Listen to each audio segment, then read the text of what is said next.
For centuries, the hamlets tucked into the European Alps have existed in a quiet balance with the imposing peaks above them. Generations have built their lives in these timber and stone houses, drawing fresh water and thriving right on the edge of the Alpine wilderness. But rising temperatures are rapidly melting the permafrost, the ancient glue of ice holding these high-altitude slopes together. Without it, the terrain physically fractures. When you combine that loose, unstable earth with hyper-concentrated storms, where 100 millimeters of rain falls in just hours, the result is catastrophic. Normally quiet streams transform into violent torrents of mud, rock, and ice. The very landscape that sustains the local economy through hiking and tourism has become a constant, looming hazard to the people living below. Recent megastorms have ripped entire roads down the valley, severing water pipes and cutting communities off from the outside world for weeks at a time. Historically, civil defense relied heavily on brute force engineering. The instinct was to pour concrete, reinforce the riverbeds, and build massive retaining walls to hold the mountain back. That strategy is breaking down. Pouring endless concrete deep into protected national parks is ecologically damaging and prohibitively expensive. Worse, the sheer volume of debris in modern extreme weather simply sweeps over traditional barriers. To survive here, mountain communities are having to accept a difficult truth. They cannot physically lock the mountains in place. Instead, they have to calculate exactly what the terrain will do next. The first line of modern defense starts with prediction, replacing guesswork with hard data. This diagram shows how civil protection officers simulate worst-case weather scenarios. They use topographical software to map exactly where floodwaters will pool and flow across the valley floor, long before a drop of rain actually falls. But water is only half the problem. The models must also account for the kinetic energy of the solid material caught in the flow. Boulders, packed mud, and uprooted trees behave differently than liquids, violently jumping the riverbanks and carving highly destructive new paths.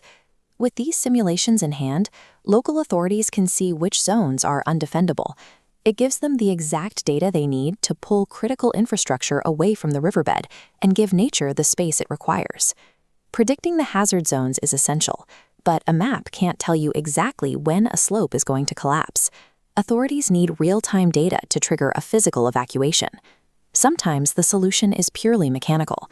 Crews string simple physical tripwires connected to a suspended rock over highly active gullies. If a mudslide sweeps the rock away, the system automatically closes the roads below. For broad, steep cliff faces, researchers deploy a digital alternative. They install laser networks that continuously scan the terrain, measuring precise distances to the rock. These arrays are incredibly precise. They can detect earth movements down to a few millimeters per day, catching the minute shifts that precede a massive slide. When the Earth starts moving, sensors use standard cell networks to text an emergency alert directly to civil defense officers. This gives the town a crucial 2 to 3 day window to prepare. By wiring up the mountainsides into an open-air laboratory, communities can secure the single most valuable resource in disaster management: time. Where retreating isn't an option, like in highly populated tourist destinations, engineers are using that predictive data to deploy a new class of intelligent infrastructure. In the Bavarian Alps, officials ran nearly 90 separate computer simulations just to pinpoint the exact optimal location to construct a massive debris trap. This diagram illustrates the mechanics. Rather than trying to halt the entire stream, a parallel channel is carved into the bedrock. During a flash flood, this secondary route funnels the overflow into a large containment basin. Inside the basin, a massive industrial grate filters out the solid material. It traps the uprooted trees and giant boulders that act like battering rams, stopping them dead before they can strike the town. This method acknowledges the mountain's power.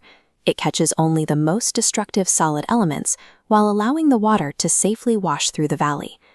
Even with smart engineering, post-disaster rebuilding requires stepping back. Towns are actively refusing to rebuild on the exact same footprint, choosing instead to give nature more space. Municipalities are permanently abandoning century-old utility routes. They are digging entirely new trenches on higher, safer ground to ensure their fresh water supplies remain far away from the widened riverbeds. This realignment comes with a steep human cost. In some districts, mayors have had to order the permanent evacuation of 300-year-old family homes because maintaining physical barriers around them is no longer viable. True climate adaptation is painful. It requires residents to surrender historical territory and concede that the river needs a wider berth today than it did a generation ago. Static engineering is no longer enough to hold these mountains in place. To survive, towns are relying on a modern toolkit: predictive simulations to map the danger, laser arrays to track the earth, and targeted traps to catch debris. Retreating entirely isn't an option. These alpine communities depend on sustainable tourism, and preserving the natural beauty of the protected national parks is the absolutely essential way to keep their local economies alive. Surviving these extreme storms requires seeing them coming and being agile enough to quickly get out of their way.